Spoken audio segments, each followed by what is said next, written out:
So in the last video, we got our full build system set up, and we got JavaScript files importing and exporting. And in this video, we're gonna see why Webpack is really cool in terms of using external NPM packages. So we're gonna expand our application a bit. Right now, our create button is just we've got this form and it's creating text, which is great. We're gonna keep this, but we're gonna add another one. We're gonna add another button here that says create a random UUID button. We'll talk about what UUID is in a second.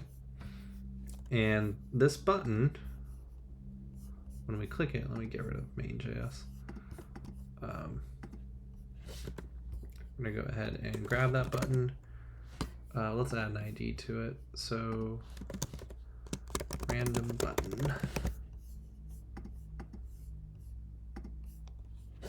Const random button L equals document dot query selector hashtag random button.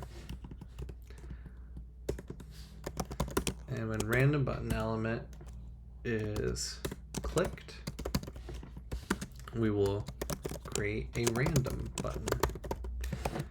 And we're going to also import that. We're going to create it too. So in the utils, I'm going to create another thing here. I'm basically duplicate our create button. We're not going to use the input element. We're not going to have an event. We're just going to set this text to be random. And we're going to use UUID for it. So UUID is a standard of generating kind of random IDs, and it's very nice if you have a use case for that in more advanced applications where you're doing database work and you need to make sure that everything has a unique ID. This would be really good. We're not working in a database class, but it's a good way to show an NPM package and how we can just quickly bring in functionality for it. So we've got this quick start here, and it says, hey, to do this, we want to first install this package. Great. We're going to go ahead and do that. Now this one will be a regular install because this is code we're going to need in the final script. We don't need Webpack and Webpack CLI because they're just for our developer dependency. Once Webpack makes our script, we're done. But we do need our UUID in our main.js, so it gets imported and bundled together. Now let's follow the next piece. It says, hey, to create a UUID with ES6 module syntax, which is what we want, import it and then call the function. So I'm going to go ahead and just copy this into this file. So we're importing this from UUID, and this is something we haven't seen before. So Webpack's smart, and with the build system that it sets up, it basically just needs to know the name of your node modules to understand where to grab the code from. So UUID, it's installed and it's a node module in here, and Webpack knows to go inside here and go into the UUID folder and grab the correct import from the distribution folder. And that takes all the guessing and hassling out of stuff. So we're basically importing the function and renaming it to UUIv4, and then the call is here. We're gonna go ahead and take that and put it here. So when create random button is called, it will create a button, set its text to some random gibberish, and then append it. So let's see if that works out for us.